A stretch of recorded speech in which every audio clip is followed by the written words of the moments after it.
ओम।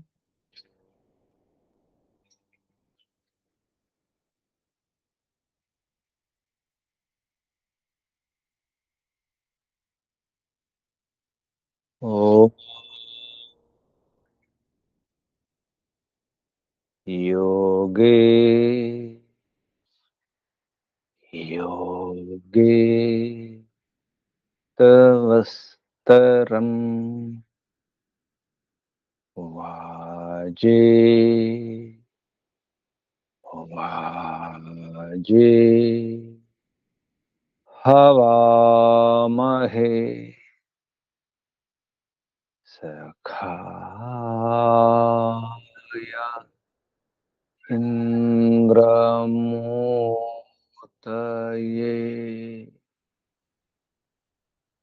सखाय इंद्रमोतये।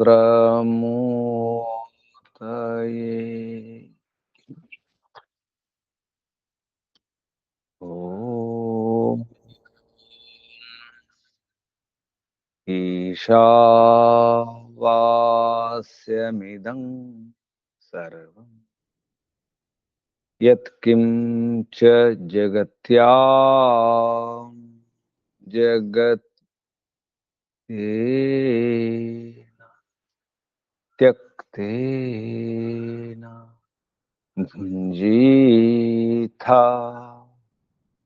मा गृधकस्य स्विद्धनं तेन त्यक्तेन भुञ्जीथा मा गृधकस्य स्विद्धनं मा गृधकस्य स्विद्धनम्। ॐ वायुरनिलममृतमथीदम् भस्मान्तं शरीरम्। ॐ क्रतो स्मरा क्लिबे स्मरा कृतं स्मरा। ॐ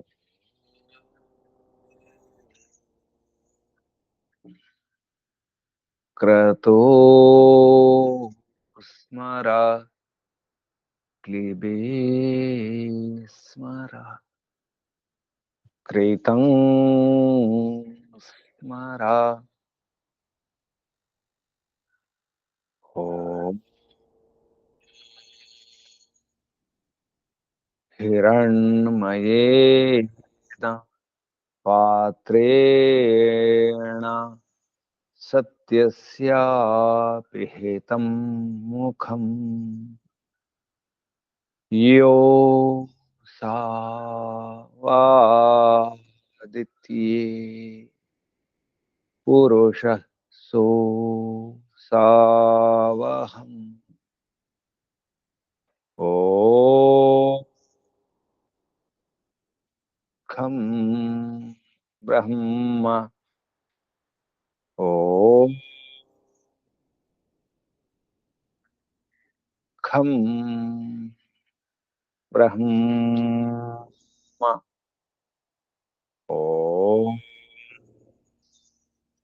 मुखं ब्रह्म। ॐ शान्ति शान्ति शान्ति। ॐ परमपिता परमात्मा। ॐ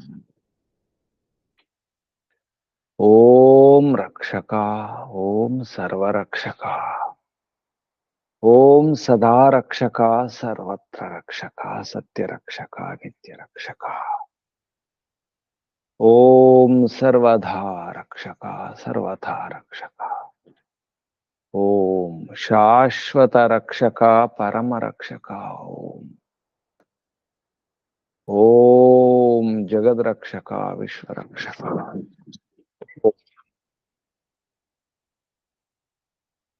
ओम शाश्वत पिता शाश्वत माता सर्व पिता सर्व माता विश्व पिता विश्व माता जगत पिता जगन माता जगदाम्बा जगत जननी जगतपति विश्वपति।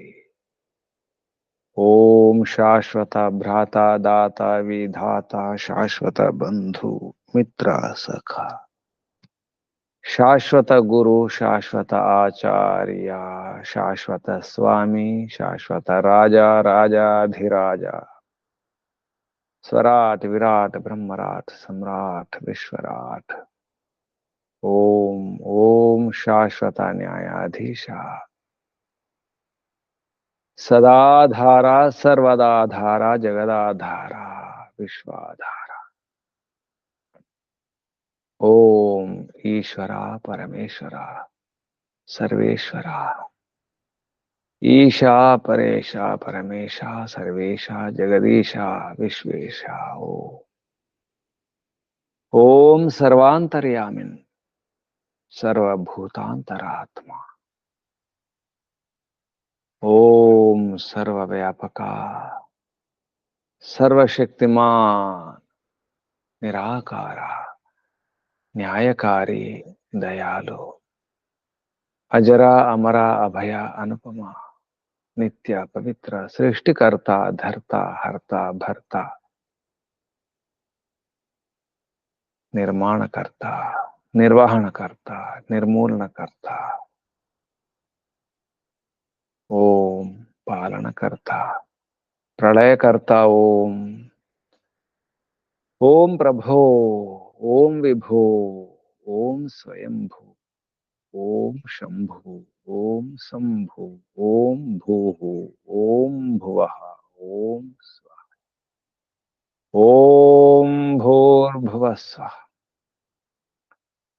प्राणाधारा प्राणदाता प्राणपति प्राणेश्वरा प्राणप्रदाता जीवनेश्वरा जीवनदाता जीवनपति जन्मदाता सर्व दुख विनाशका सकल क्लेश नाशका संकट मोचका समस्त शांति निराश निर्मूलका। ओम स्वयं सुख स्वरूपा सच्चिदानंद स्वरूपा अनंत आनंद घना आनंददाता आनंदकरा सुखकरा सुखदायका।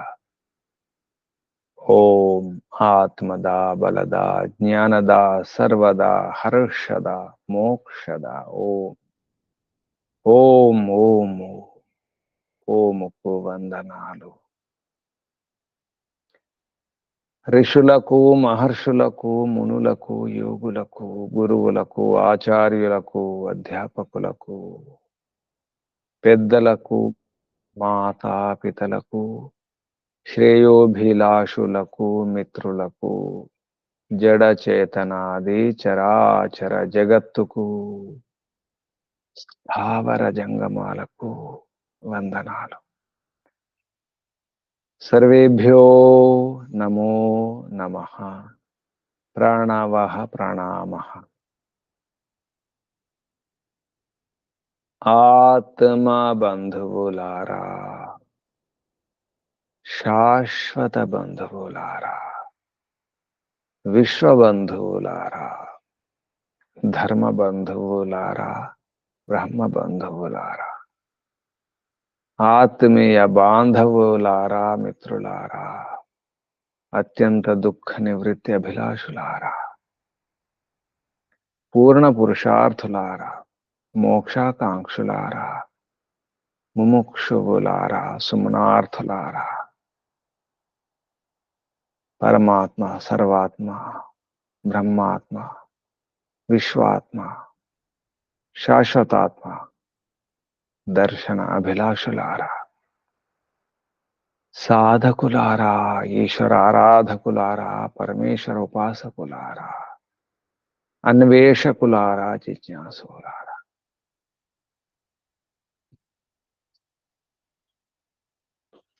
మన భర్త, కర్త, విశ్వపతి, జగత్పతి, జగత్పతి, సృష్టికర్త, ధర్త, భర్త, హర్త, హరిస్తున్నాడు, ధరిస్తున్నాడు, నడిపిస్తున్నాడు, పాలన పోషణ చేస్తున్నాడు. జగత్ పిత, జగత్పతి, జగత్ భర్త, విశ్వభర్త, సృష్టి భర్త, సృష్టికర్త, సృష్టిహర్త, పరపిత పరమాత్మే. ఓమే, అంతా ఓమే. రక్షకుడు,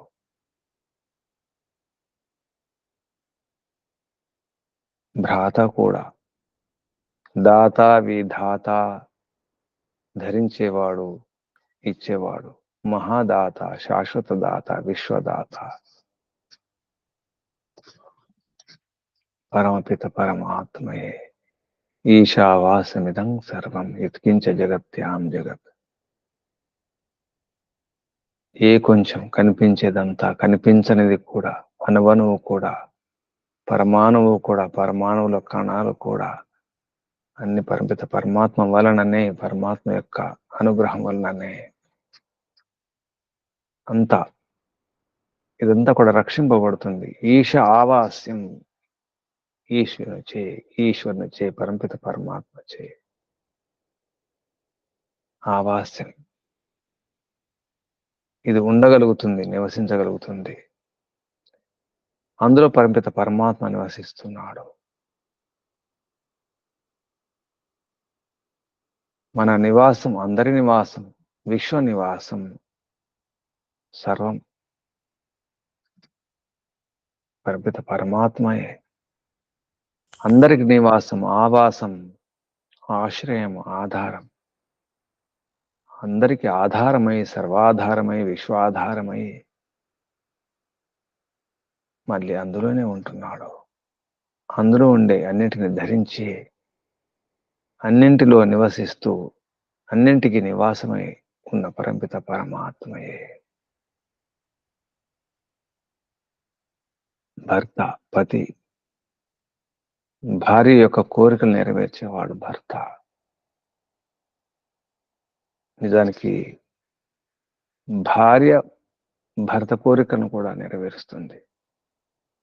ఏ కోరికలు? భర్త చెప్పినట్టు వింటుంది, భర్తకు అనుకూలంగా ఉంటుంది. భర్త యొక్క అనుయాయి భార్య. మన భర్త పరమపిత, విశ్వపతి, జగత్పతి.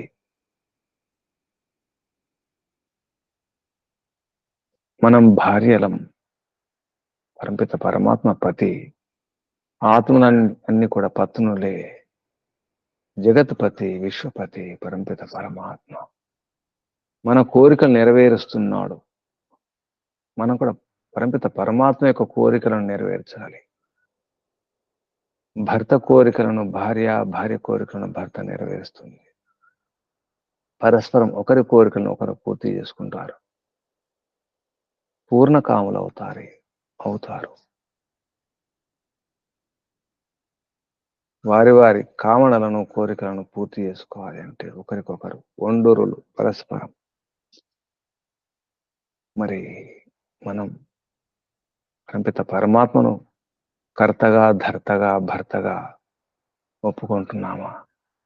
జగత్పతి, విశ్వపతి, మనపతి అనుకుంటున్నామా? జగత్ భర్త, విశ్వభర్త, సృష్టికర్త, ధర్త, హర్తను మన పిత అనుకుంటున్నామా? మాత అనుకుంటున్నామా? భ్రాత అనుకుంటున్నామా? భ్రాత, భగిని, పుత్ర, పతి పరమపిత పరమాత్మే. మిత్రుడు, సఖుడు, బంధువు, మన రాజు, రారాజు, సమ్రాట్, విరాట్, స్వయంరాట్ పరమపిత పరమాత్మే. మన అన్ని కోరికలను ధార్మికమైన కోరికలను అన్ని నెరవేరుస్తున్నాడు. విశ్వపతి పరమపిత పరమాత్మ. అసలు మిథునం ఇదే, అసలు జంట.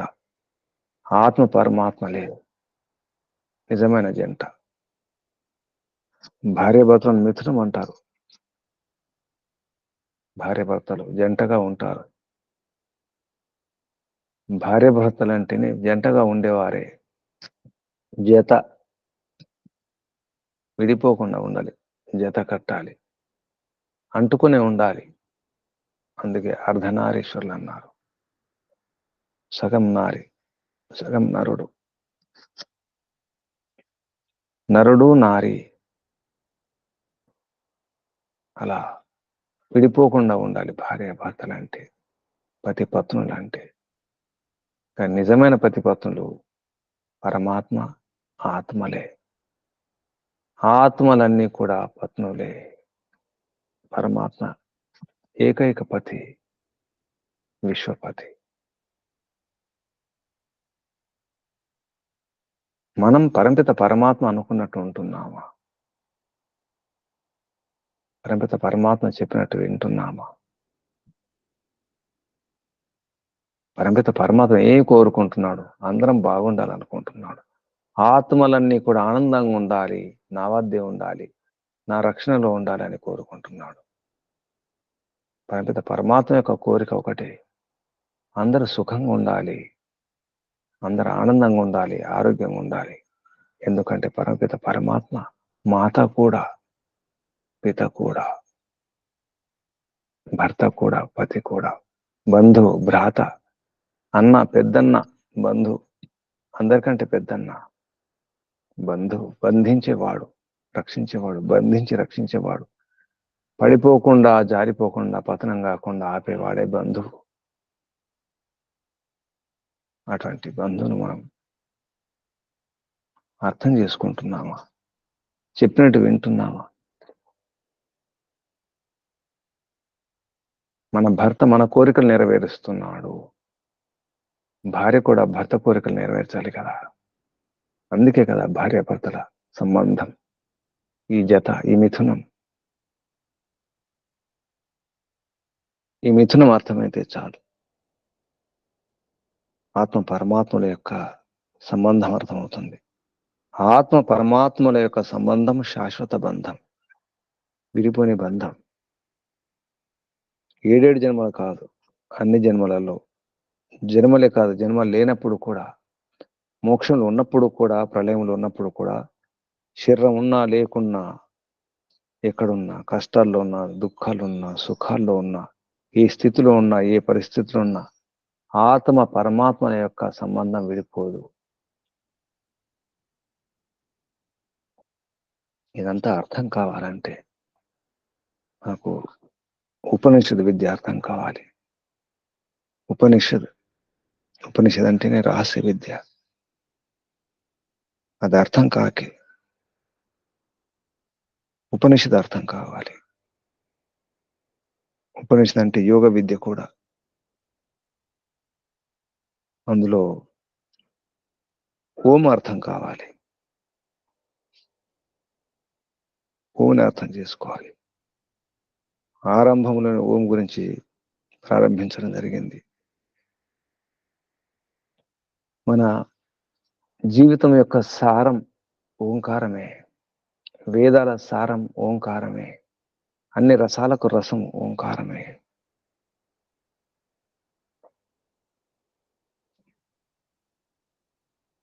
రసానందం పరమరసం పరమిత పరమాత్మయే. సర్వోచ్చమైనటువంటి స్థానం పరమిత పరమాత్మయే. రసతముడు పరమిత పరమాత్మ, సర్వోత్తమ రసం, సర్వోత్తమ ఆనందం పరమిత పరమాత్మ ఒడిలో సన్నిధిలో ఉండడమే. దానికోసం మనం ప్రయత్నం చేస్తున్నాం. ఎలా ప్రయత్నం చేయాలి, ఎలా తెలుసుకోవాలి, ఎలా తెలుసుకోవాలి? ఈశావాస్యమిదం సర్వం యత్కించ జగత్యాం జగత్ తేన తక్తేన భుంజేథ మాగృధ కస్య స్విద్ధనం. ఈ ధనమంతా, ఈ ఐశ్వర్యమంతా కూడా కస్య క యొక్క సుఖ స్వరూపుని యొక్క, కహ అంటేనే సుఖ స్వరూపుడు. తస్మై దేవాయ హవిష విధేమ, సుఖ స్వరూపుని కొరకే ఈ ఉపాసన.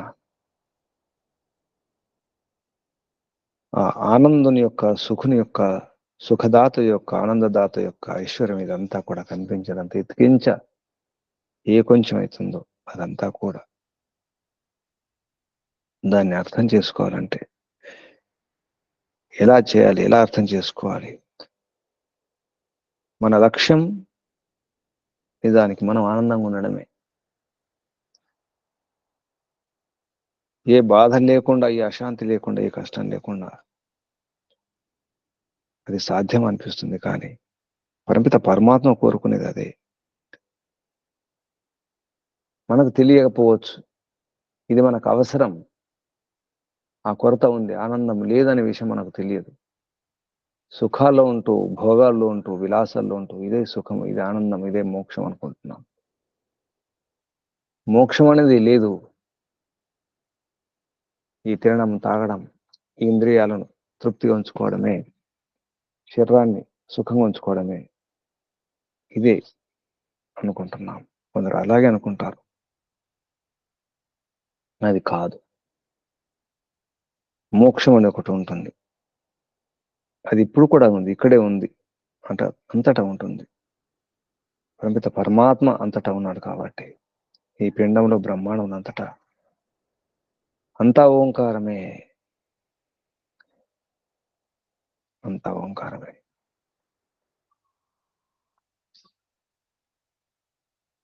ఓంకారం అంటే నాదం కాదు, ఓంకారం అంటే గుర్తులు, చిహ్నాలు.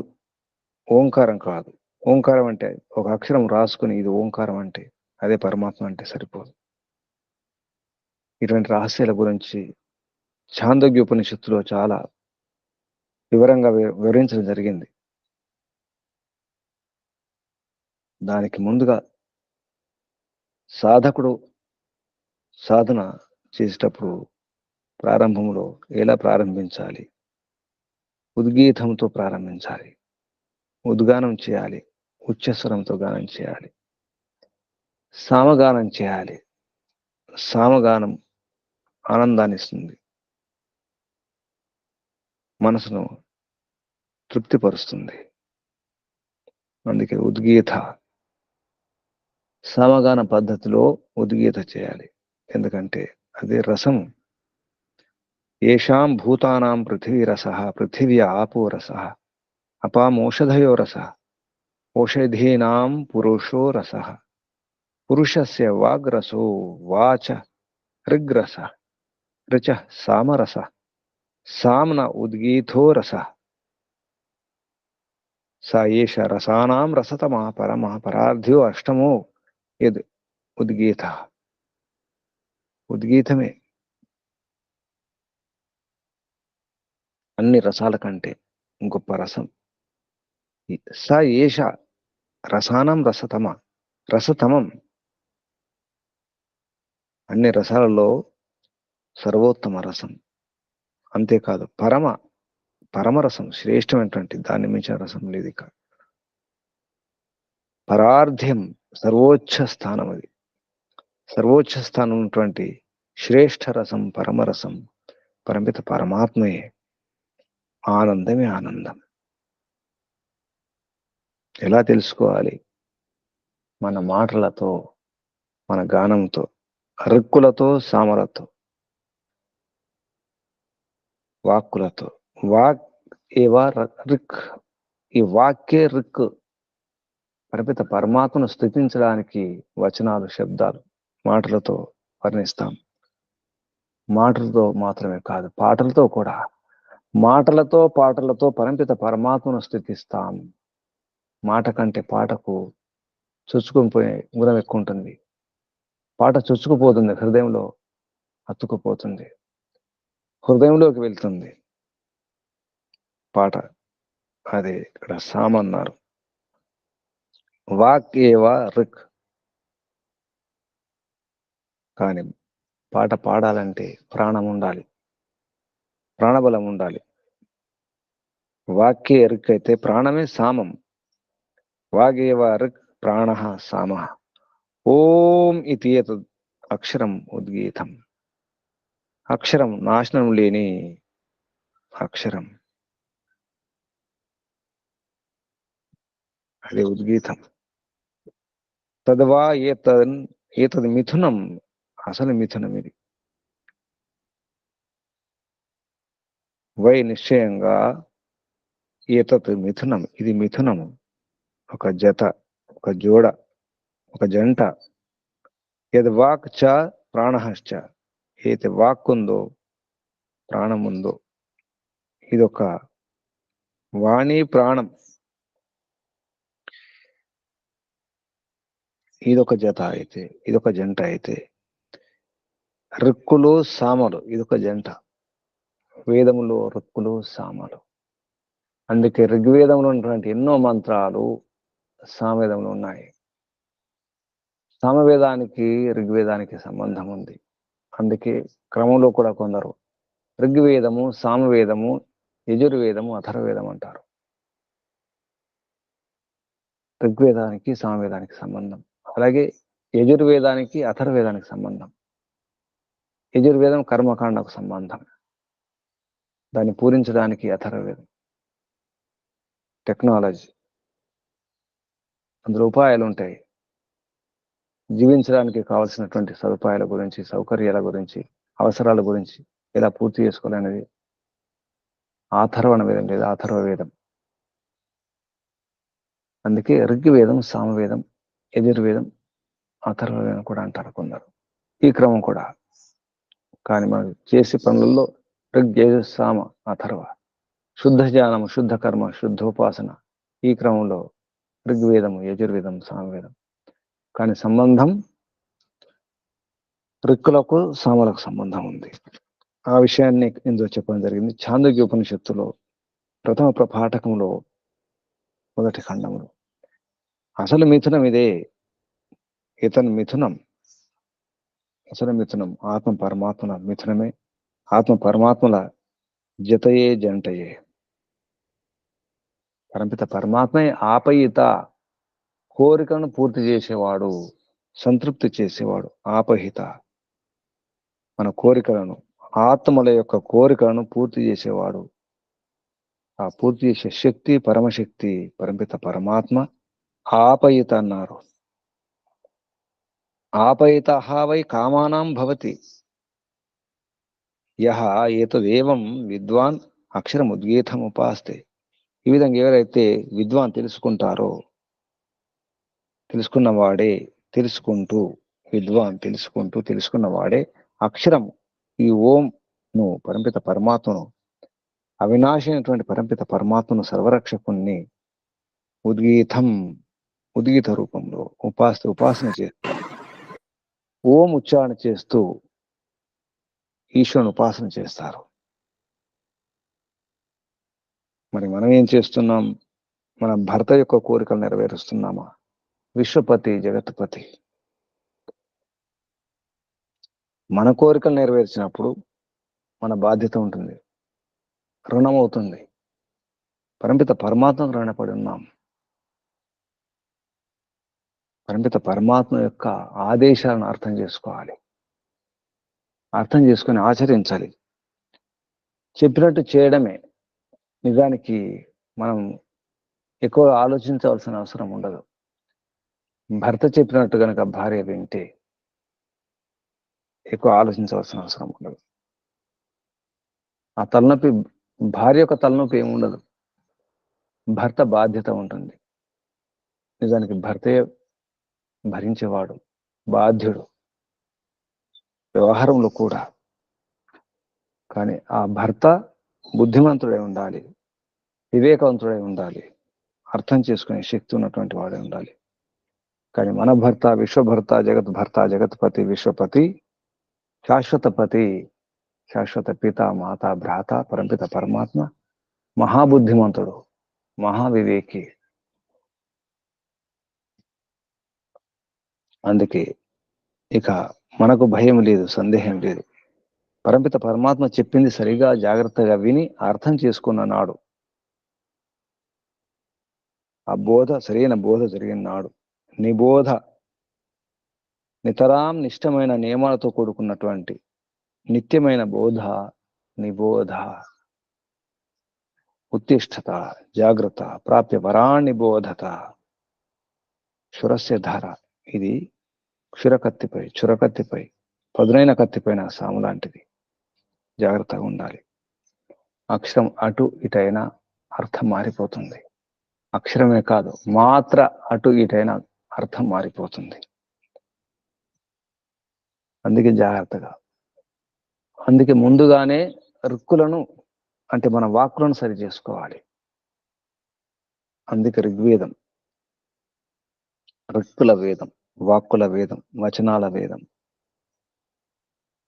రథ ప్రాణం సామవేదం.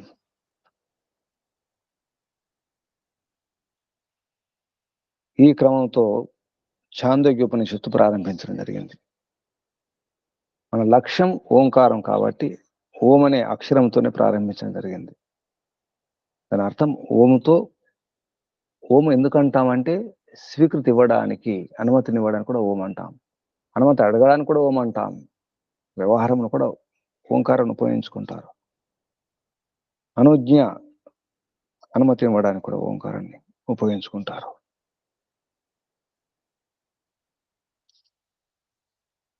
ఓమనే వ్యవహారంలో కూడా. తద్వా ఏతద్ అనుజ్ఞా అక్షరం, ఇది అనుజ్ఞా అక్షరం. స్వీకృతిని ఇవ్వడానికి సూచకమైనటువంటి అక్షరం ఓమని ఉచ్చరించడం. యద్ హి కించ యద్ధి కించ అనుజానాతి, అనుమతి స్వీకృతి ఇవ్వడం జరుగుతుంది. అనుజానాతి ఓమితి ఏవ, ఓమనియే ఓం ఇతి ఏవ అనుజానాతి, ఓమని చెప్పే అనుమతి ఇవ్వడం జరుగుతుంది, స్వీకృతి ఇవ్వడం జరుగుతుంది. తద్ ఆహా ఓమనే అంటారు దాన్ని.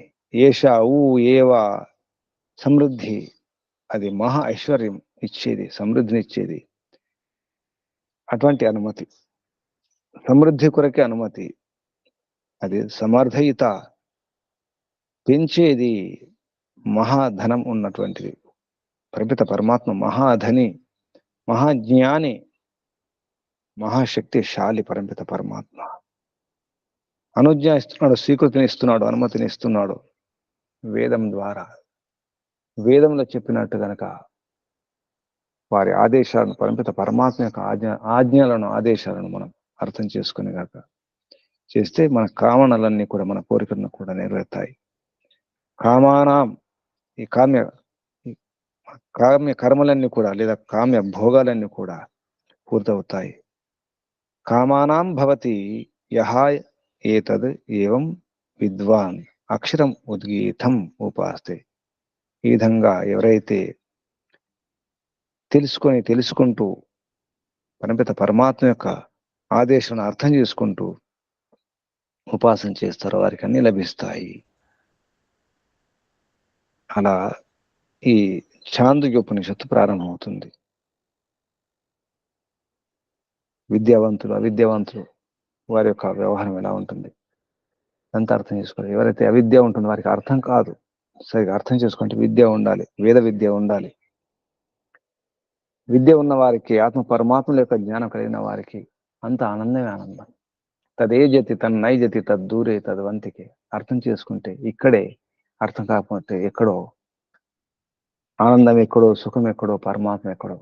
అర్థం కాలేదు కాబట్టి ఎక్కడో, లేదా దుర్మార్గులు కూడా ఎక్కడో. ఈశ్వర భక్తులకు ఇక్కడే, ఈశ్వర ద్వేషులకు ఎక్కడో ఆనందం లభించదు. తదేజతి తన్నైజతి. పరమిత పరమాత్మ కదలడు, స్థిరంగా ఉంటాడు, అచలం. కానీ అన్నిటినీ కంపింపజేస్తాడు, కదిలింపజేస్తాడు, చెలింపజేస్తాడు పరమిత పరమాత్మ. ఆ పరమిత పరమాత్మ ఎక్కడో కాదు, మన లోపలే వెతుకోవాలి. తదంతరస్య, అంతరం మన లోపలే.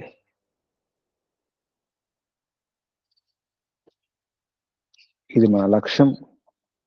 అది పూర్తి కావాలంటే ఆది ఋషుల నుంచి అందుకున్నటువంటి విద్య, అసలు విద్య, వేద విద్యను పొందాలంటే ఏం చేయాలో చివరిలో చెప్పడం జరిగింది. ఇది ప్రారంభం, ముగింపు కనుక అర్థం చేసుకుంటే చాందోగ్య ఉపనిషత్తులో ఉన్నటువంటి ఆ మధ్యలో అంతా కూడా అన్ని మెట్లు, సోపానాలు క్రమంగా ఎలా అర్థం చేసుకోవాలి ఈశ్వరుని, ఎన్ని రకాలుగా తెలుసుకోవచ్చు, ఎన్నో పద్ధతుల్లో రకరకాలుగా ఋషులు మహర్షులు వారి యొక్క సాధన విధానాన్ని, పద్ధతిని, ఉపాసన పద్ధతిని రకరకాలుగా మనకు వర్ణించడం జరిగింది.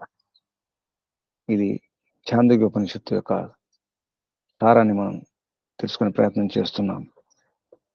చాందోగ్యం అంటేనే రక్షణ. నిజానికి కప్పేది చెద్దర్ లాంటిది, దుప్పటి లాంటిది. అందులో మనకు ప్రథమ ప్రపాఠకంలో కొన్ని విషయాలు ఉన్నాయి, 9 ఖండాలు ఉన్నాయి. 9 ముఖ్యమైన ఖండాల తర్వాత చక్రం ఉషస్థి కథ వస్తుంది. ఆపద్ధర్మంగా ఎలా ఉండాలి, ఒకసారి ఆపత్కాలం వస్తుంది, అప్పుడు ఎటువంటి వ్యవహారం చేయాలి. ఎంగిలి తినకూడదు, కానీ తినాల్సి వస్తే తినాల్సిందే. మన దగ్గర వస్తువు ఉన్నప్పుడు అడగకూడదు, ఉన్న వస్తువును అడగకూడదు. వస్తువు లేకపోతే అది ఎంగిలి వస్తువైనా ఆరగించవలసిందే అనే ఆపద్ధర్మ నియమం కూడా తెలియజేయడం జరిగింది 10వ ఖండంలో. ప్రథమ ప్రపాఠకంలో మొత్తం 13 ఖండాలు ఉన్నాయి. అందులో ఆరంభంలో ఉద్గీత శబ్ద వాచ్యమైనటువంటి బ్రహ్మ ఉపాసన గురించి, 2వ ఖండంలో ప్రాణ శబ్ద వాచ్య బ్రహ్మ ఉపాసన, ఎందుకంటే ప్రాణమే ఉండాలి కాబట్టి. 3వది అధిదైవత ప్రకరణం, 4 స్వర శబ్ద వాచ్యం బ్రహ్మ ఉపాసన, తర్వాత భూమ శబ్ద వాచ్యం, అంతా భూమి, అంత విశాలమే, భూమిని ఉపాసన చేయాలి, విశాలంగా ఉపాసన చేయాలి, ఖండ ముక్కలు కాదనే విషయంలో. ఈ ప్రకృతిలో బ్రహ్మ యొక్క విభూతి దర్శనం ఎలా ఉంటుంది, 6వ ఖండంలో 7వ ఖండంలో కూడా. 8, 9 ఖండంలో ఆకాశం, పరమిత పరమాత్మ ఆకాశం, అదే మనం చెప్పుకుంటాం ఓం ఖం బ్రహ్మ. ఆకాశ శబ్దంతో కూడా పరమిత పరమాత్మయే, అందరికి అవకాశం ఇచ్చేది పరమిత పరమాత్మయే. 8, 9 ఖండాల్లో చెప్పడం జరిగింది. 10, 11 ఖండాల్లో ఆపద్ధర్మం యొక్క ఔషస్థి కాండమని, ఉషస్థి చక్రాయణ గురించి.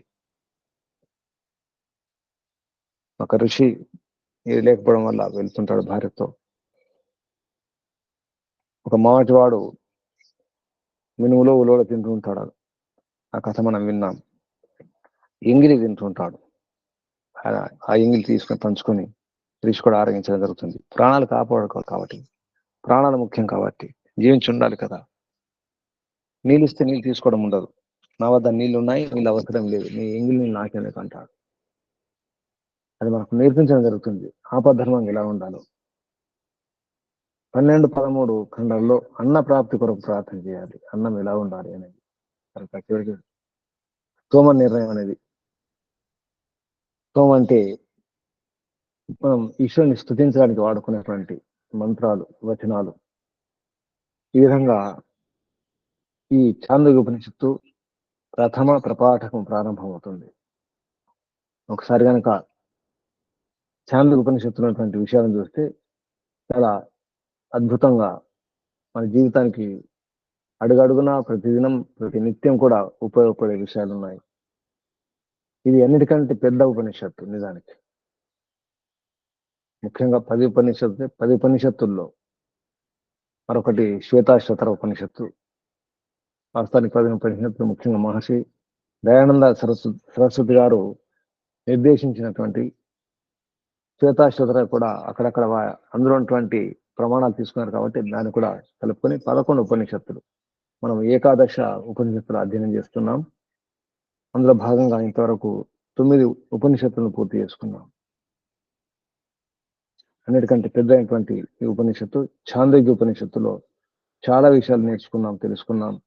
ఇక మనం చేయవలసింది ఉపాసనయే. ఉపాసన పద్ధతి కూడా రకరకాలుగా తెలుసుకున్నాం, స్థూలం నుంచి సూక్ష్మం. అందులో ద్వితీయ ప్రపాఠకంలో పంచవిధ సామోపాసన. ఈ పంచవిధ సామోపాసన ఓంకారం ఎలా చేయాలనే విషయం,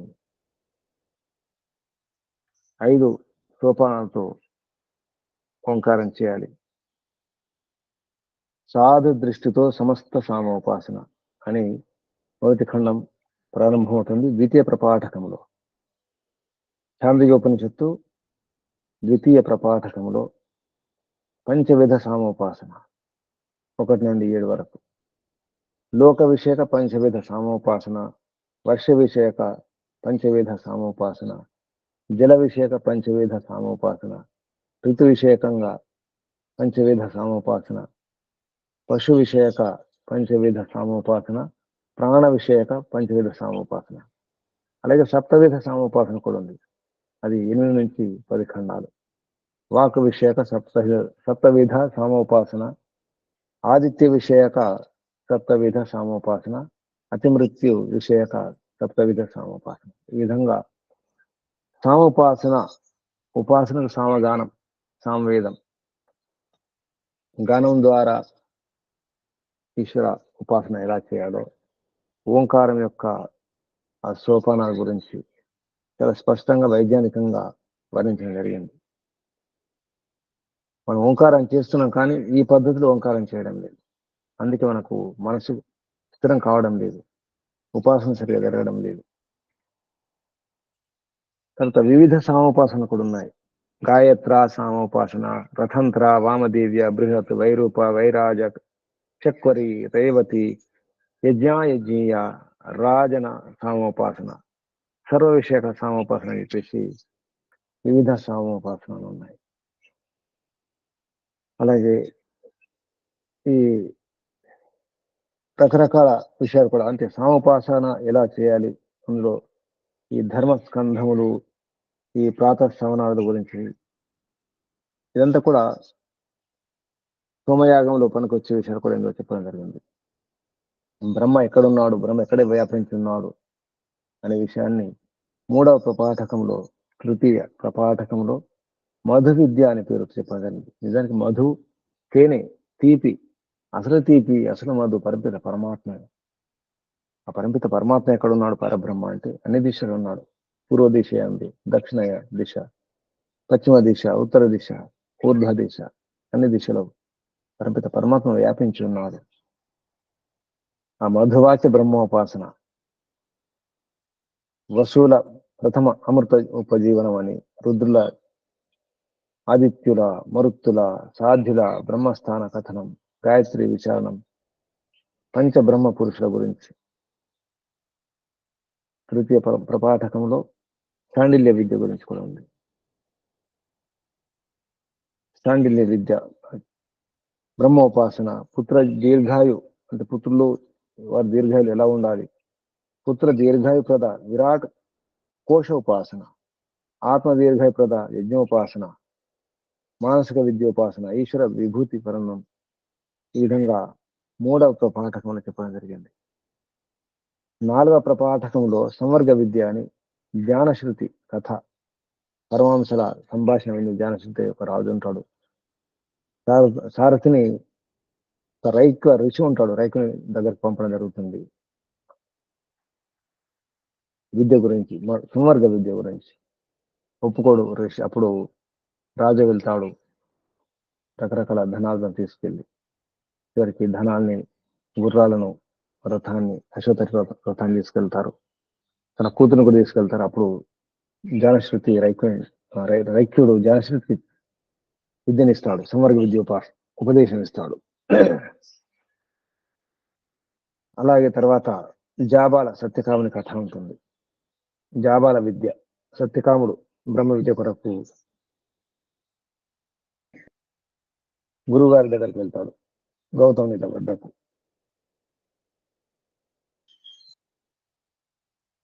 తర్వాత ఎద్దులు, వృషభముల వలన సత్యకామునకు బ్రహ్మ రహస్య ఉపదేశం ఇవ్వడం జరుగుతుంది. అగ్ని వలన, హంస వలన, మద్గుల వలన బ్రహ్మ యొక్క అన్ని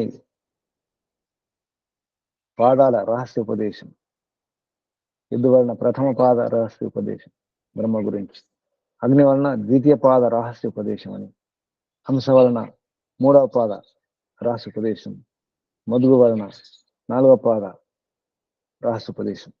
బ్రహ్మజ్ఞానే సత్యకాముడు గోవులతో తిరిగి రావడం జరుగుతుంది, గురుకులానికి వస్తాడు. తర్వాత ఆ గురుకులాన్ని నడిపిస్తాడు, గురువు అవుతాడు, ఆచార్యుడు అవుతాడు. తర్వాత ఉపకోసల విద్య. అగ్నుల ఉపకోసలుడు చాలా ప్రయత్నం చేస్తాడు, 12 సంవత్సరాలు సేవ చేస్తూ ఉంటాడు ఈ సత్యకామని ఆశ్రమంలోనే. అగ్నిని రక్షిస్తుంటాడు, గారిపత్య అగ్ని అను ఆహార్య పచనాగ్ని, ఆహ్వానీయాగ్ని రక్షిస్తుంటాడు. ఆయన ఇది పొందలేకపోతాడు, ఇది తెలుసుకోలేకపోతాడు, పరిశీలన శక్తి ఉండదు. సత్యకాముడు విద్యనివ్వడు, ఉపదేశించడు. అప్పుడు సత్యకాముని భార్య పాపం అని చెప్పేసి ప్రేతక్షి గమనించి ఆమె చెప్పడం జరుగుతుంది. అయినా సత్యకాముడు వెళ్ళిపోతాడు. అప్పుడు బుద్ధి వస్తుంది ఉపకోసలకి ఆ విషయం. ఉపకోసల సత్యకాముల సంభాషణం, అక్షయ పురుషోపాసన, ఆచార్య ఉపదేశం. ఈ విధంగా ఈ 4వ ప్రపాఠకంలో ఉపకోసల విద్య. యజ్ఞోపాసన, సృష్టి యజ్ఞం, ఆత్మయజ్ఞం. యజ్ఞం దోషానికి, అంటే యజ్ఞం చేసేటప్పుడు ఏమైనా తప్పులు చేస్తే, పొరపాటు చేసినప్పుడు ప్రాశ్చితం ఎలా చేసుకోవాలనే విషయం. ఇది 4వ ప్రపాఠకంలో చివరిలో ఉంటుంది. సృష్టి యజ్ఞము, తర్వాత యజ్ఞ దోషం, దానికి ప్రాశ్చిత్తం. 5వ ప్రపాఠకంలో ప్రాణ సంవాదం. ప్రాణము జ్యేష్టము శ్రేష్టము అని. ఇంద్రియాలకు ప్రాణానికి అలా గొడవ వస్తుంది. అందులో మంథరహస్యం, మంథనం గురించి. పంచాగ్ని విద్య, ఇది 5వ ప్రపాఠకంలో ప్రాణ సంవాదం, పంచాగ్ని విద్య. శ్వేతకేతునకు ప్రవహణ ప్రశ్నలు, 5 ప్రశ్నలు. ద్యులోకం గురించి, పర్జన్య దాని గురించి, పృథ్వీ గురించి, పురుష రూపాగ్ని విద్య. అన్ని అగ్ని విద్యలే. ద్యులోక రూపాగ్ని, ద్యులోకం ఉన్నటువంటి అగ్ని విద్య, పర్జన్యములో ఉన్నటువంటి మేఘాల్లో ఉన్నటువంటి అగ్ని విద్య, పృథ్వీ రూప అగ్ని విద్య, పురుష రూప అగ్ని విద్య, యోషద్ రూప అగ్ని విద్య. పంచమాహుతిలో పురుషోత్తం పోయినటువంటి ఆ నీరు, దాని గతి, నీరే చివరికి పంచమాహుతిలో పురుషుడిగా మారుతుంది. ఆ నీరు ఏ నీరు? ద్యులోకంలో ఉన్నటువంటి నీరు.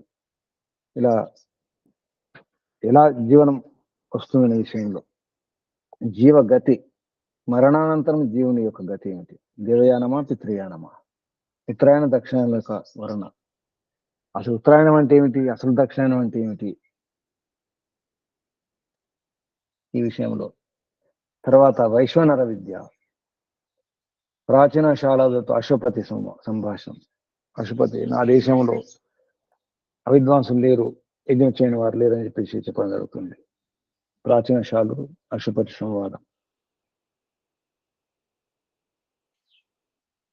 సత్యయజ్ఞం గురించి అశ్వపతి సంవాదం. ఇంద్రద్యుమ్న గురించి. సత్యయజ్ఞుడు, ఇంద్రద్యుమ్నుడు, జనుడు, బుడిలుడు, ఉద్దాలకుడు వారు అడిగిన ప్రశ్నకు సమాధానం జరుగుతుంది. సమస్త వైశ్వానర ఉపదేశం. ప్రాణాయ స్వాహని, యానాయ స్వాహని, అపానాయ స్వాహని, సమానాయ స్వాహని, ఉదానాయ స్వాహని చెప్పేసి మనం భోజనం చేసేటప్పుడు ప్రథమ, ద్వితీయ, తృతీయ, చతుర్థి, పంచమ ఆహుతుల్లాగా మనం భోజనం చేయాలి. విద్వాంసం యొక్క ఆహ్వానానికి ఫలం, ఎటువంటి ఫలం ఉంటుంది? తెలియకుండా ఆహ్వానం చేస్తే ఎటువంటి ఫలం ఉంటుంది? విద్వాంసం అంటే తెలిసి ఆహ్వానం చేస్తే ఫలితం వేరుంటుంది. ఆహ్వానం తెలుసుకొని చేయాలి, అర్థం చేసుకొని చేయాలి అని చెప్పే విషయంలో చెప్పడం జరిగింది 5వ ప్రపాఠకంలో చివరిలో. 6వ ప్రపాఠకంలో తత్వోపాసన గురించి. శ్వేతకేతునకు తండ్రి ఉపదేశం, ఉద్దాలకుని ఉపదేశం. సృష్టికి పూర్వం ఒకటే ఉండే, ఒక పదార్థం ఉంటుండే, సత్పదార్థం ఒకటే ఉండేను అనే విషయంలో. దాని నుండి ఇవన్నీ కూడా తయారైనాయి, సృష్టి జరిగింది అనే విషయంలో. బ్రహ్మ యొక్క ఈక్షణ వలన సృష్టి ఏర్పడడం. త్రివృత్ ప్రదర్శన పూర్వకంగా సత్యత్వ కథనం అనే విషయంలో. అన్నాదుల త్రివిధ పరిణామం అంటే ఏ అన్నం యొక్క 3 భాగాలు తీసుకున్న అన్నం ఏ రకంగా తయారవుతుంది, చివరికి ఏమవుతుంది? అన్నం యొక్క సూక్ష్మ భాగమే మనస్సు అని. అన్నాదుల సూక్ష్మాంశములే అన్నాదులు అంటే ఇక్కడ తాగే నీరు కానీ, లేదా నెయ్యి, వెన్న అటువంటి పదార్థాలు తీసుకుంటే ఇది తయారవుతుంది. అన్న వల్ల మనస్సు, అన్నానికి మనస్సు సంబంధం. తర్వాత మనం తీసుకున్నటువంటి వాక్కు నెయ్యి, నూనె పదార్థాలు, అంటే నెయ్యి ముఖ్యంగా వెన్న, ఇవి కూడా సంబంధం చెప్పడం జరిగింది. అలాగే షోడశ కళా విశిష్ట పురుష యొక్క ఉపదేశం. శ్వేతకేతువుకు తత్వమసే వాక్యోపదేశం. అసలు తత్వం అది నీవే, అది నీవే అంటాడు ఉద్దాలకుడు. శ్వేతకేతు పుత్రుడు మధు దృష్టితో, నదీ సముద్ర దృష్టితో, వృక్ష దృష్టితో, వటబీజ దృష్టితో, లవణ దృష్టాంతంతో, తర్వాత గాంధారవాసి పురుషుడు ఒక గుడ్డివాడు వస్తాడు, దారి చూపుతాడు, ఎలా మళ్ళీ తన దేశానికి తన ఇంటికి వెళ్తాడో, మరణించేటప్పుడు పురుషుని యొక్క దృష్టాంతం ఎలా ఉంటుంది, చనిపోయేటప్పుడు స్థితి ఎలా ఉంటుందో చెప్పడం జరిగింది. చోర దృష్టితో దొంగ, ఇలా ఆ దృష్టాంతంతో కూడా తత్వమసిన వాక్యోపదేశం చెప్పడం జరుగుతుంది. శ్వేతకేతునకు ఉద్దాలకుని యొక్క ఉపదేశం. ఇది 6వ ప్రపాఠకంలో. 7వ ప్రపాఠకంలో భూమ శబ్దవాచ్య బ్రహ్మోపాసన, నారదుని సనత్ కుమారుని యొక్క ఉపదేశం. నారదుని కొరకు సనత్ కుమారుని ఉపదేశం. సదాకుమారుడు సనత్ కుమారుడు స్కంధుడు. దీనికంటే ఏది గొప్పది? నామం కంటే, ఈ శబ్దాల కంటే, ఈ మాటల కంటే, ఈ పేరు కంటే వాక్య గొప్పది.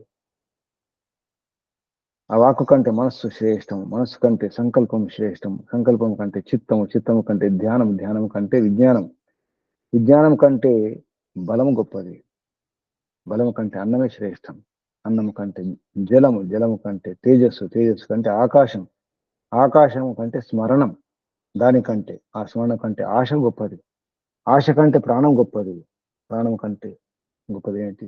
సత్యమే తెలియదగినది, విజ్ఞానమే తెలియదగినది, బుద్ధియే, శ్రద్ధయే, నిష్ఠయే, కృతియే, సుఖమే, భూమయే.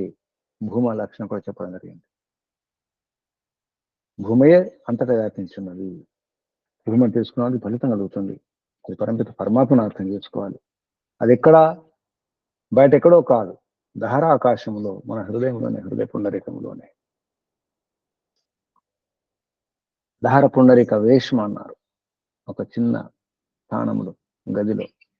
దహరాకాశం బ్రహ్మాన్వేషణం 8వ ప్రపాఠకములు. దహర బ్రహ్మోపాసన ఫలం. ఈ హృదయంలో మన లోపలనే పరపిత పరమాత్మను తెలుసుకుంటే ఆ ఉపాసన, దాని వల్ల ఫలితం ఏంటో చెప్పడం జరిగింది. అసత్యావృత సత్యోపాదేశన, సత్య నామాక్షర విశిష్టత, సేతురూప బ్రహ్మోపాసన. దానికి బ్రహ్మయ్య సేతు, మన వారధి. బ్రహ్మచర్యం యొక్క మహాత్మ్యము, బ్రహ్మోపాసనం యొక్క గతి ఏంటి,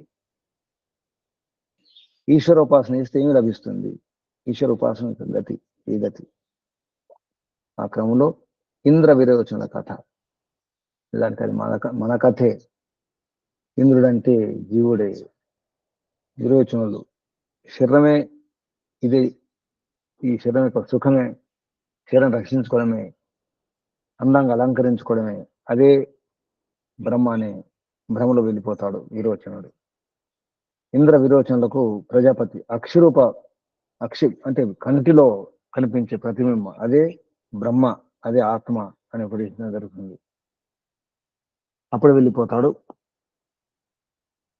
విరోచనుడు. ఒక జలపాత్రలో లేదా అద్దంలో తన ప్రతిబింబాన్ని చూపించి ఈ దేహాత్మ భావంతో విరోచనుడు స్వస్థానికి వెళ్ళిపోవడం జరుగుతుంది.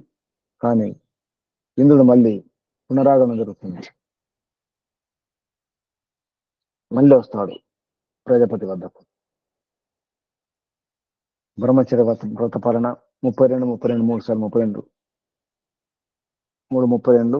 96 సంవత్సరాలు బ్రహ్మచర్య పాలన చేసి జాగ్రత్త అవస్థలో, స్వప్నావస్థలో, సుషుప్త అవస్థలో బ్రహ్మ యొక్క స్థితిని అర్థం చేసుకుంటాడు, ఆత్మ యొక్క స్థితిని. ఆయన అర్థం కాదు, ఇంకా సందేహంగా ఉంటుంది ఇంద్రునికి. మళ్ళీ వెళ్ళిపోతాడు, మళ్ళీ వస్తాడు. అప్పుడు పంచవర్ష బ్రహ్మచర్య పాలన చేసి 96 5 101 101 సంవత్సరాలు బ్రహ్మచర్య పాలన చేసి అసలు విద్యను తెలుసుకుంటాడు ఇంద్రుడు. సుషుప్త పురుషోపదేశం.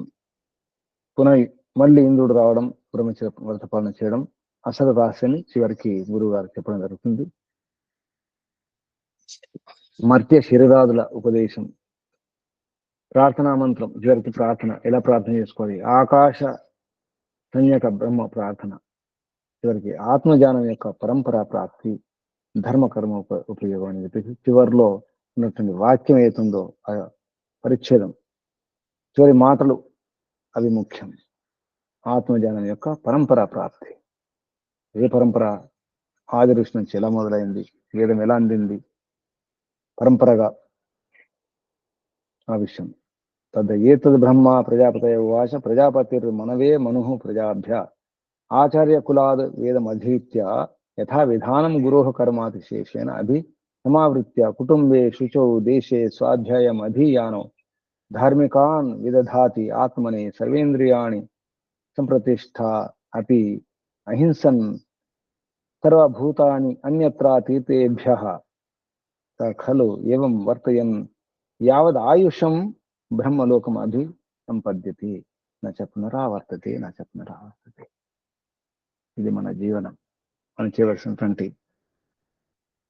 అసలు కర్మ, కర్తవ్య కర్మ. ఇది మళ్ళీ రాకుండా ఉండాలి, ఈ జైల్లోకి రాకుండా ఉండాలి, ఈ కష్టాల్లోకి రాకుండా ఉండాలి. మళ్ళీ వద్దు అని గట్టి సంకల్పం చేసుకుని ప్రయత్నం చేయాలి. కానీ పంజరంలో పక్షిలాగా అలవాటైపోయి పురుషార్థం చేయకుండా పని దొంగలమై, ప్రార్థన దొంగలమై, ఉపాసన దొంగలమై ఏదో జీవితాన్ని గడుపుతున్నాం. ఊరికి గడపడం కాదు, సాధన చేయాలి, ఉపాసన చేయాలి, అర్థం చేసుకోవాలి, ఈ మానవ జన్మను సార్థకం చేసుకోవడానికి ప్రయత్నం చేయాలి. అప్పుడే నచ పునరావర్తతే. లేదంటే రోజు రోజు కష్టాలు వస్తున్నాయి, బాధలు వస్తూనే ఉన్నాయి, అవి అలాగే వస్తుంటాయి, అవి తప్పవు, ఇది ఇంతే, ఈ బతికింతే, ఈ జీవితం ఇంతే, ఈ జన్మ ఇంతే అని చెప్పేసి నిరాశతో నిస్పృహతో కనుక పురుషార్థం చేయకుండా సోమరులమే ఉంటే అంతే. మరి అక్కడే ఉంటాం. అన్ని వింటాం, అన్ని చూస్తుంటాం, కానీ ఏమీ ఆచరించం. ఆకలి అని రోగాల భయం, రకరకాల భయం, రకరకాల బాధలు, రోగాలు, వ్యాధులు అనుకుంటూ అన్నిటినీ అలా ఓర్చుకుంటూ సహిస్తూ బాధలను, సమస్యలను, రోగాలను సహించుకుంటూ ఏమి చేయని స్థితిలో వశము లేక, శక్తి లేక, చివరికి మతి లేక అని కూడా చెప్పుకోవాలి.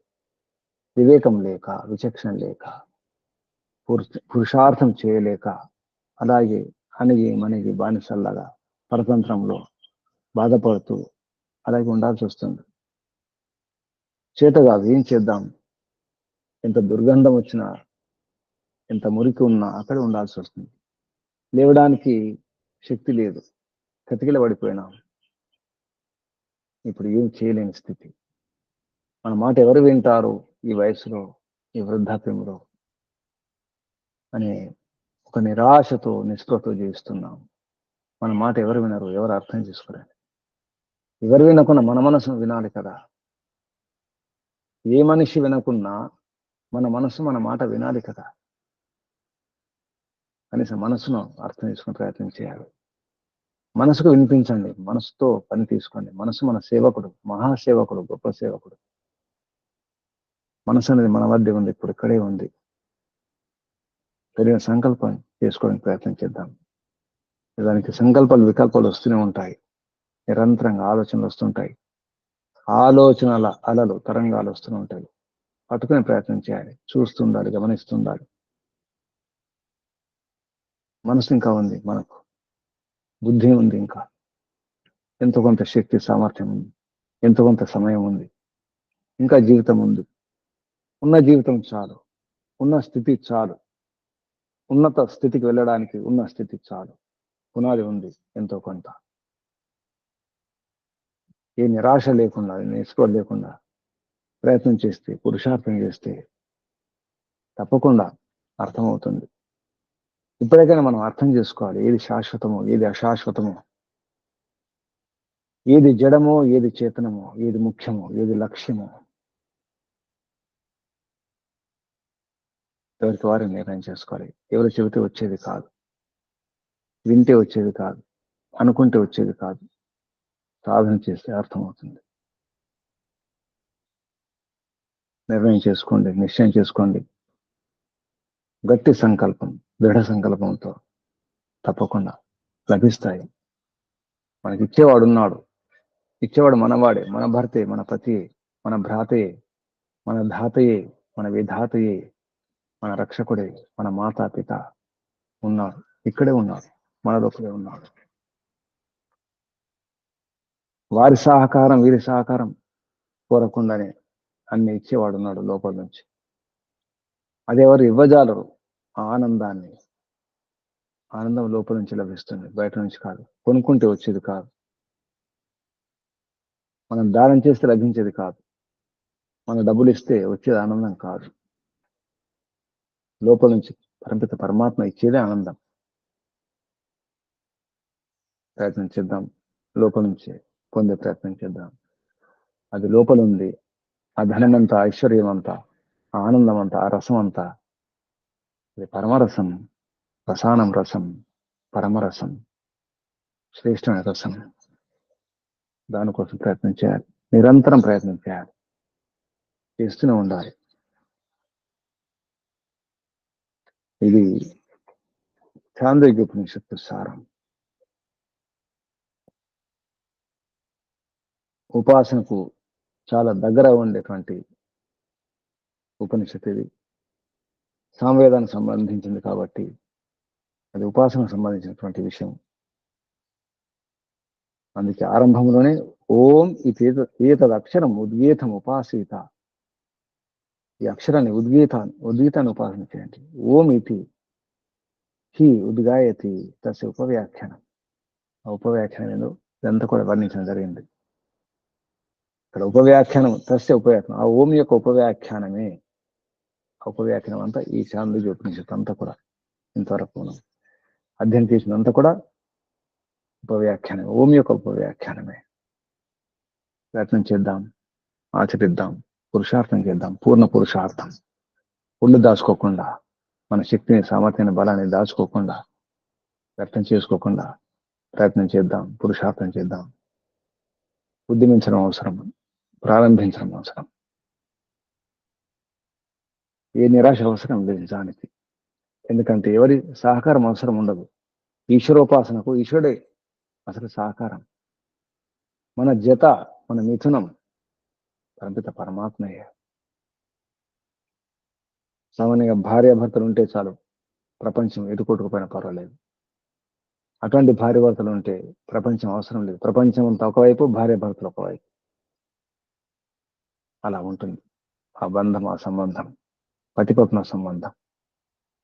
అలాగే ఇది శాశ్వత పతిపత్న సంబంధం. పరమిత పరమాత్మ శాశ్వత పతి, మనం శాశ్వత పత్నులం. అది అర్థం చేసుకోవాలి. ఎప్పుడు కూడా పరమిత పరమాత్మ భర్త, ధర్త, హర్త. ఇంకా మనం కొంతే, అంతా ఇప్పుడు కాలేము. ఎంత చేసినా మనం అల్పమే, స్వల్పమే. మన శక్తి సామర్థ్యాన్ని కూడా సీమితమే, పరిమితమే. పరమిత పరమాత్మ అనంతం, అనంతానికి హద్దు, అనంతానికే హద్దు. ఈ విశాల విశ్వం అంతా కూడా, అనంత కూడా బ్రహ్మాండానికి అన్ని అనంతం అనిపిస్తాయి. అనంతానికే హద్దు పరమిత పరమాత్మ. ఆత్మలు ఎన్నో అనంతం అనిపిస్తాయి. ఆయన పరమిత పరమాత్మలో లెక్కలు ఉంటాయి, ఇన్ని ఆత్మలని. అనంతానికే అంతం, అనంతానికి అంతం పరమిత పరమాత్మ. అది మన సొంతమే, ఎక్కడో కాదు, ఇక్కడే మన హృదయంలోనే. ఇది ఒక వింత నిజాన్ని మనం అర్థం చేసుకోలేకపోతున్నాం. అర్థం చేసుకుంటే ఆనందమే ఆనందం. రసమే రసం, రసో వైస రసానందం. ఏష రసానాం రసతమా పరమ పరాధ్యో అష్టమో ఇది ఉద్గీతం. ఉద్గీతమే, ఉద్గీతం చేయండి. గీత, థ అంటే స్థిరం చేసుకోవాలి. గానం చేస్తూ స్థిరం చేసుకోవాలి. గీత మహాప్రాణం, ఉచ్చస్వరంతో. దాని అర్థం గట్టి బిగ్గరగా అరవమని కాదు. దాని అర్థం భయపడకుండా ఎలుగెత్తి ఓంకారం చేయాలి, నిర్భయంగా ఓంకారం చేయాలి, గానం చేయాలి. కేవలం ఓం అని వచించడం కాదు, వచనాలు మాటలు కాకుండా, ఓం అనే మాటలతో కాకుండా, వాకులతో కాకుండా గానం చేయండి, ప్రాణంతో గానం చేయండి. అందుకే వాగేవా రుక్ ప్రాణ సామ్ అన్నారు. ప్రాణమే సామం. ప్రాణం చేసి ప్రాణశక్తిని పెంచుకొని సామగానం చేయాల్సి వస్తుంది. ఆ ప్రాణం ద్వారా మనసు స్థిరమవుతుంది. మనసు చెప్పినటువంటి ఉంది. మనసుకు పగ్గం ప్రాణమే, మన శ్వాసే ప్రాణాయామమే. చాలా రహస్యాలు చెప్పడం జరిగింది, మీరు వినడం జరిగింది. ఇక ఎవరెవరు ఎంత ఆచరిస్తారో, ఎంత గ్రహించినారో, ఎంత ఆ రసాన్ని ఆస్వాదిస్తారో మీ పురుషార్థను బట్టి ఉంటుంది. ప్రయత్నం చేద్దాం, ప్రయత్నం చేస్తూనే ఉండాలి. అది మన పని, ఆత్మ యొక్క పని. ప్రయత్నం చేయడమే. ఓం క్రతో స్మర. మన క్రతులం, కర్మశీలురం, కర్మ చేసేవారం. కర్మ చేస్తూనే ఉండాలి. అంత సాతత్యగం అనే సతతం ఆత్మ గమనములో ఉంటుంది, తెలుసుకుంటూ ఉంటుంది. తెలుసుకుంటూనే ఉండాలి. ఇంకా తెలుసుకోవాలి, ఇంకా శుద్ధం కావాలి, ఇంకా పవిత్రం కావాలి. కేవలం ప్రయత్నమే పురుషార్థమే. ఓం శం శుభం శం ఓం. ఈ భావనతో ఓంకారం చేద్దాం. అది ఇక్కడో కాదు, ఇక్కడే. నా పతి, నా భర్త, నా పాలకుడు, పోషకుడు, దాత, విధాత, బంధు, మాతా, పిత, భ్రాత, నా రాజు పరంపిత పరమాత్మ, నా గురువు, నా ఆచార్యుడు పరంపిత పరమాత్మ. ఈ భావనతో ఓంకారం. శ్వాస తీసుకోండి. ఓ